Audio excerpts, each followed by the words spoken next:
السلام عليكم ورحمة الله وبركاته. اليوم بدي أعلمكم طريقة الأوزي بالفخارة. طبعا ميزة الفخارة بتطلع اللحمة محمرة جاهزة، ما بنحتاج نحمرها، يعني هاي تحمير الفخارة، ما حمرتهاش بالفرن، وطبعا الطعم بيها أطيب.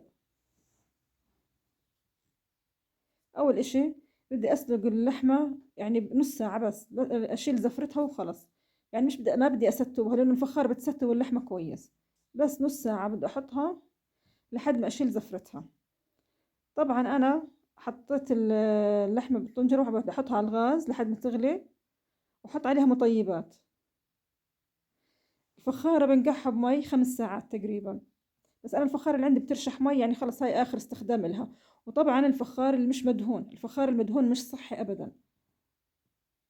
يعني إذا بدك تستعمل استخدم الفخار اللي مش مدهون، ان كان صواني او طناجر.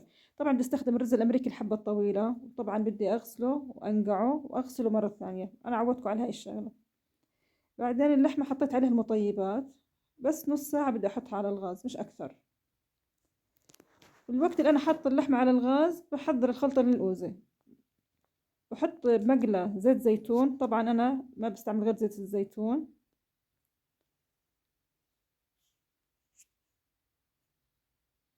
بقلب الثوم كويس.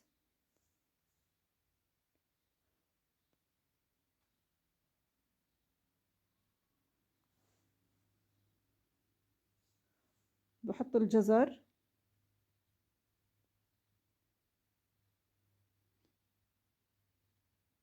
برضو بقلبه كويس.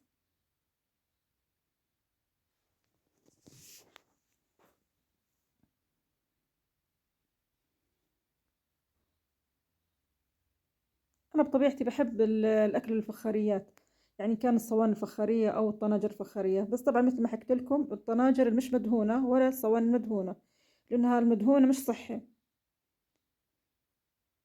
يعني أنا عملت مرة هريسة بالصحون مدهونة، بس عملتها عرفت إنه هاي المادة اللي داهنينها بها مش صحية أبدا. فبنصحكم يعني لا تتعاملوا مع الفخار المدهون. طبعا بحط البازالة والفليفلة. الفليفلة فرمتها ناعم. بحط ملح. طبعا المطيبات انتوا حطوا حسب رغبتكم، المتوفر عندكم حطوه. حطيت بهارات مرق دجاج،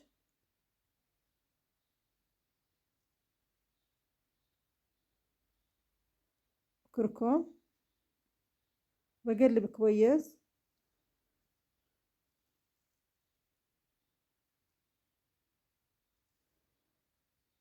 برضو برجع بحط بهارات المشكلة وكمون وكزبرة.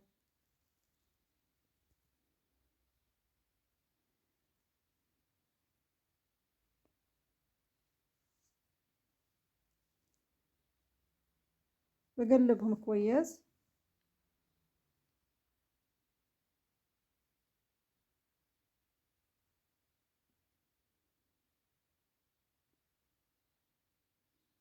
بحط شوية مي بتركها تستوي، يعني لازم الجزر والبازيلا والهاي الكل بيستوي. بغطي عليهم بتركهم يعني بحدود ال10 دقايق لما يستوي الجزر.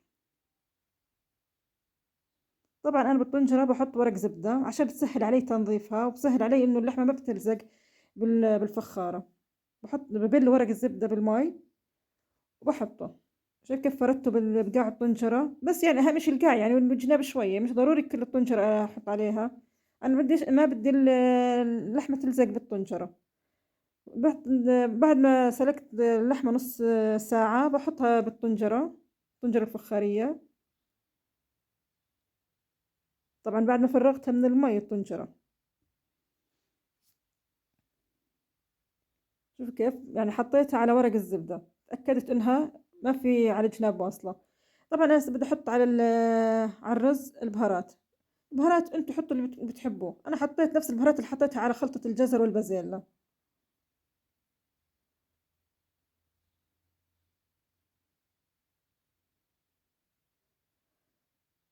طبعا رشيت اللحمة ملح لأن ما كنتش حاطة عليها ملح. بجيب الخلطة بعد ما استوت.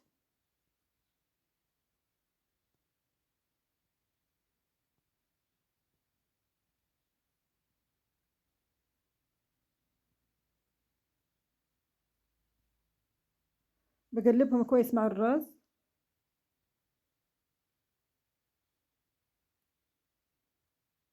بفردهم فوق اللحمة. طبعا ايش بزيد الزيت.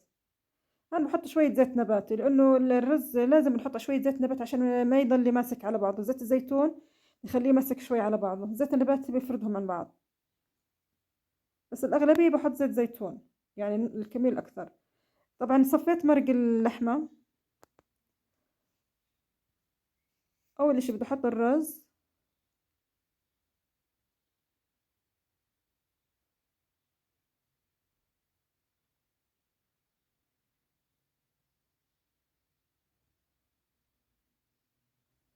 وأحط لحمة مرق اللحمة اللي صفيته. أهم إشي أصفيه، يعني اللي حطيت كل بهارات صحيحة لازم أصفيه.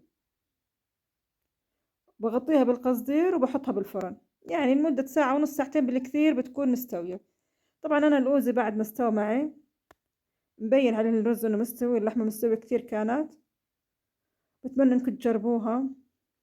ألف صحة وهنا يا رب.